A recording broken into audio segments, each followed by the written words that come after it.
Well, hello again, everyone, and welcome to the second video for this SB50. And what we're going to do, lots of work. We're going to start by removing this exhaust so that we can get to the rear rim and tire. We're going to put some nice new rubber and a new tube on it. We're going to paint this exhaust, make it look beautiful, clean everything up back there, and we'll have to take all this stuff off in order to get to it. Take this cover off.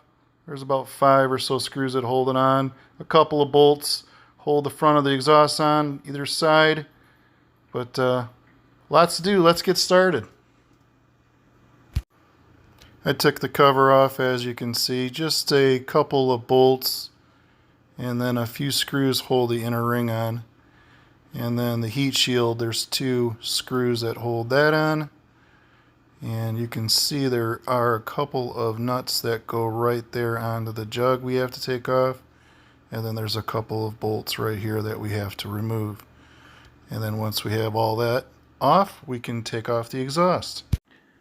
Just showing you here the parts fiche for the exhaust. Number 1 is the exhaust gasket, and it's nowhere to be found. I guess when the guy decided to replace the tire the last time, they didn't put the exhaust gasket back in place. So I'll order one of those, and just got done removing the nut off of the rear tire using my trusty impact wrench. Buy one of these if you haven't already.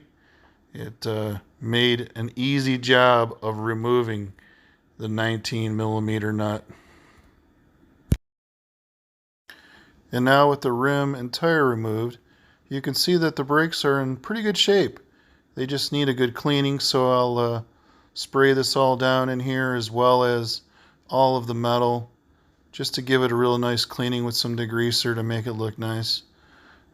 With the tire and rim removed, you can actually see, like I had mentioned, these had been replaced since they got a date code of the 37th week of 2008.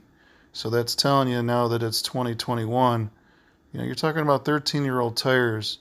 And I don't think the bike was stored all that well because the tires are hard. I mean, you can tell the difference when you go to purchase a new set of tires.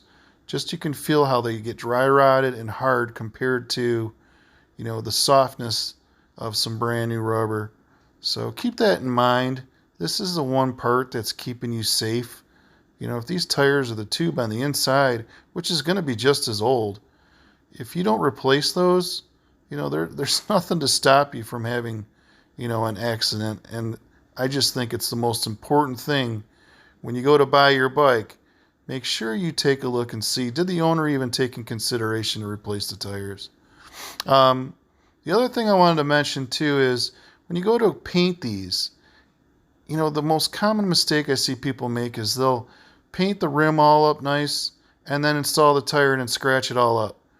You know, install the tire first, and then you could put some playing cards right in between all the little creases, you know, letting the air out. I'll show you that actually later in the video.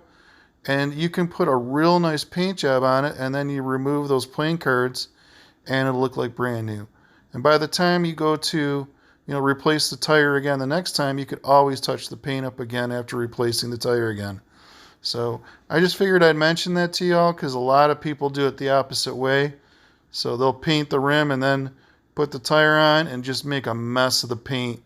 So just a little food for thought when you're ready to do the painting on the rims. This is such a great product. You know, removes all the grease, grime, everything. It's so easy to get old nastiness off of parts. I just sprayed it all over this exhaust. You know, there was tons of old muck and grease and nastiness on it. And don't worry, it's non-flammable. So when you spray it on, it doesn't take long. It will dry pretty quickly. And then you can wipe off any of the residue that's left behind. With the exhaust here, you can see on this cover, I'm going to remove these 2 screws and sand this down and paint it. But these Honda exhausts, you know, they're built like tanks. You know, this is 30 plus years old and it's still in great shape. You know, there's a little bit of scarring and, you know, marks on this, but No worries at all.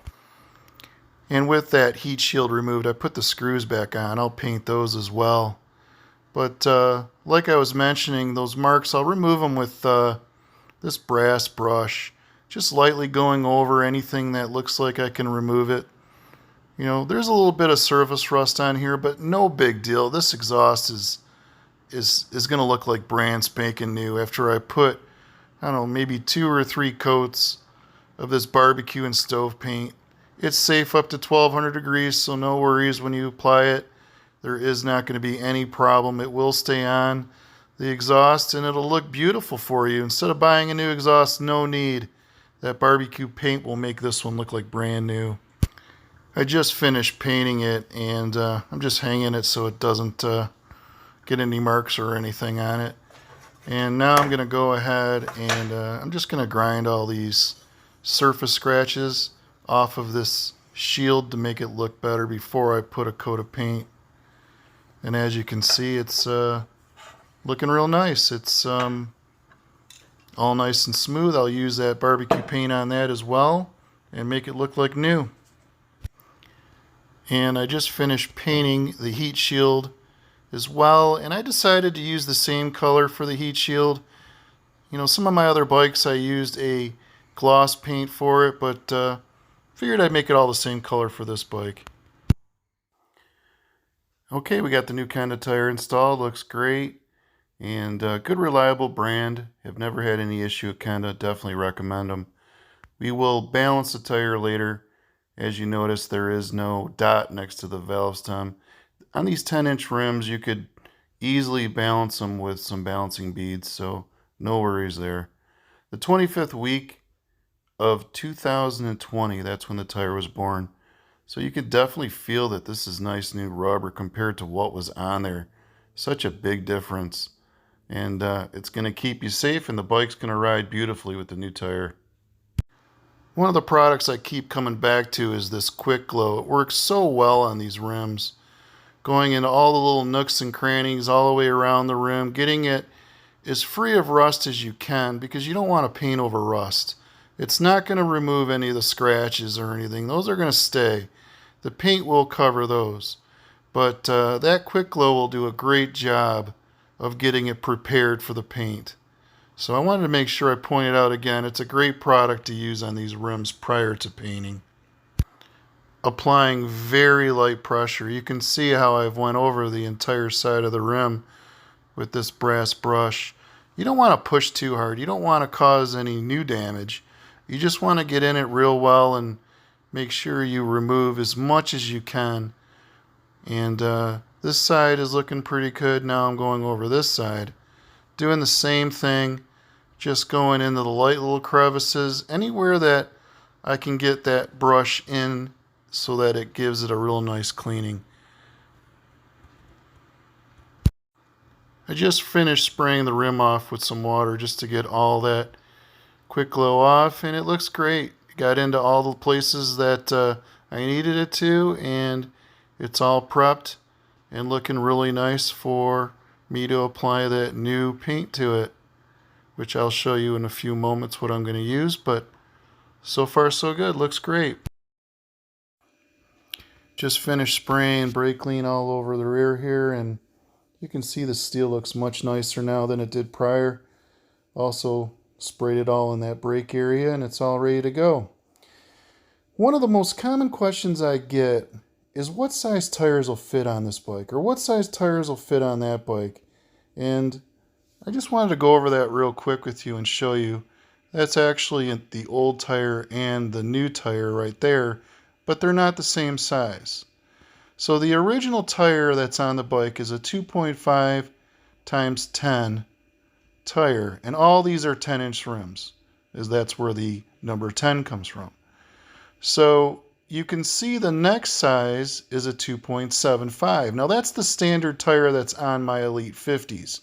It's one size bigger than the 2.5 that's standard on the Spree, along with the Elite 50E, which is what this bike is. So you see the 2.75, it is definitely a bigger tire. And I wanted to show you, basically, will this fit on the bike? Will it not fit? And the answer is it does fit. It is one size bigger and it will work on this bike no problem.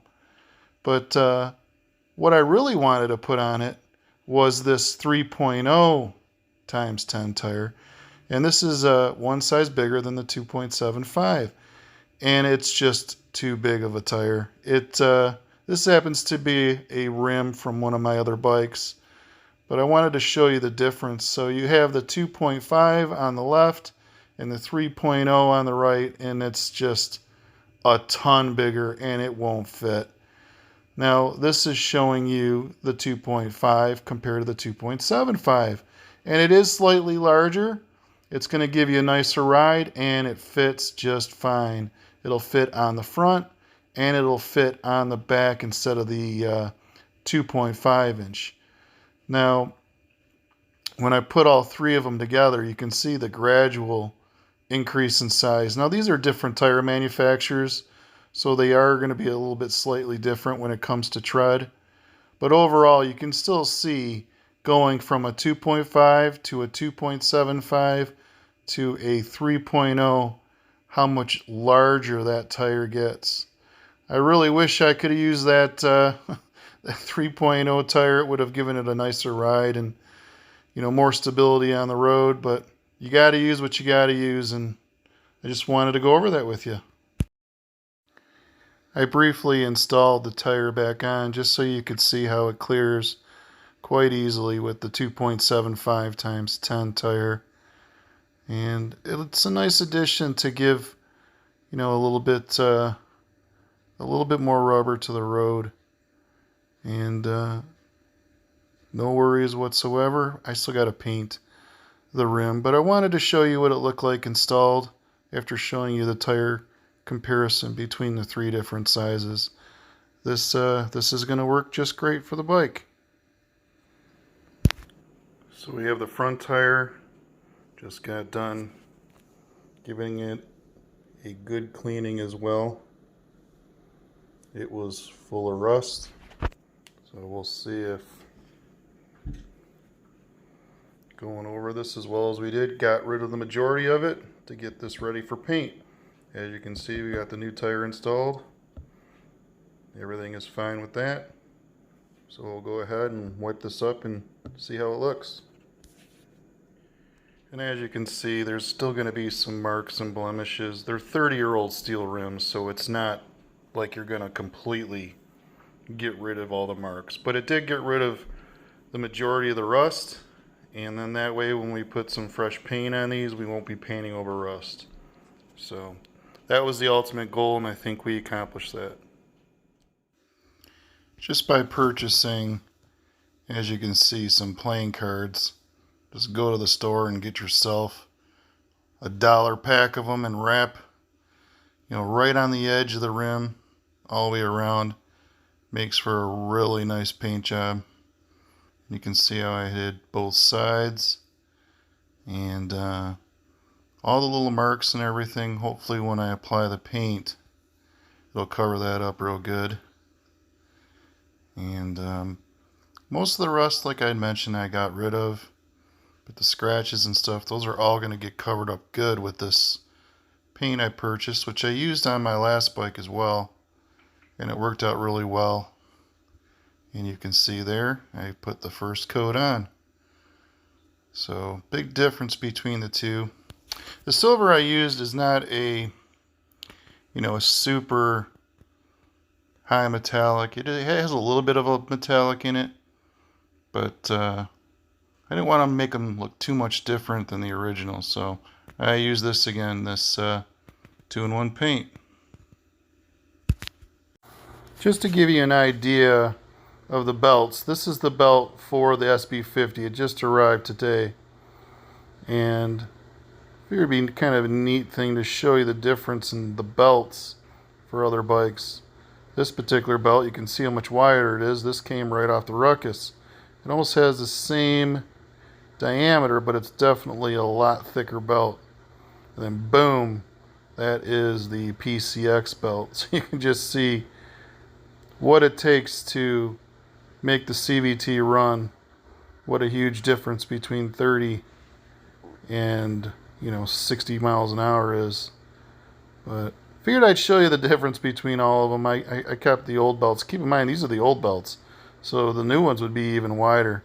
But here is the part number for the belt that I replaced, or that's sitting there. And also what came today, this is the part number for the exhaust gasket, which is right here. So I'm going to go ahead and install this because it's completely missing, and it'll be a good seal then on the exhaust. And came back in the garage to install that exhaust gasket. As you can see right there, it goes in a little crevice, so you know that it was missing when I removed the exhaust. And tire looks good. Just got done putting the tire on with the nicely painted rims. Front rim here as well, nicely painted, ready to go. 19mm nut in place. Exhaust, it took a little while to get that gasket, so that was the delay here. But a couple of bolts hold the exhaust in there, and then a couple of nuts right here and here. One of the nuts, the lower nut, you'll have to go around on the other side to install. With the exhaust now installed, just a couple of the bolts like I mentioned, and a couple nuts, all four of those are in place. Looks like brand new now. Now I just have to put the stator cover on, and once I do, it's going to look like a new bike on this side. Cleaned up that stator cover and just got done installing that as well. It's just a couple of nuts that hold that on. And I just put a nice coat on the heat shield along with the screws for it. Used a couple squirts of this Rust-Oleum barbecue paint for that too. And I just now installed it. And of course it looks much better than it did before. Well, this side of the bike looks to be pretty darn good. I don't think it looks like it's 30 plus years old, that's for sure. Of course, I still got to clean these gray plastics. There's other things I got to do. Haven't gotten that far yet. But wanted to show you so far what we've accomplished on this side, which is quite a bit. And we're going to go ahead and take off the transmission cover and see what is beyond there. And right away I can already tell that somebody's been in the bike. You see by number 5 listed there, there is no washer beyond this particular bolt. So he put that in there. There was probably a leak at some time or another, and he put that copper washer in to stop the leak. So we'll see what else we find on the inside of here, but that's the first thing that I already noticed. That's why it's so important to keep that parts fiche on hand so that you can check these bolts, make sure that everything matches, so that you know when you're taking these off what actually is supposed to be on the bike and holding the bike together. Pretty important. But we'll go ahead and take that off. Alright, so we took the cover off, and right away one of the bolts that were holding it on was wrong. So you can see that particular one that I'm focusing on there definitely is not like number 10. That was originally what was on the bike. Now, you might say I'm nitpicking because it's not the same thing, but the way I view it is how could you lose something that you basically took off very briefly and put back on? But I have a feeling I'm going to find more as I remove these parts than what meets the eye here, because how could you lose a bolt that you basically take off for a few minutes to put a new belt on and put it back on, or put clutch pads on, whatever he had this off for.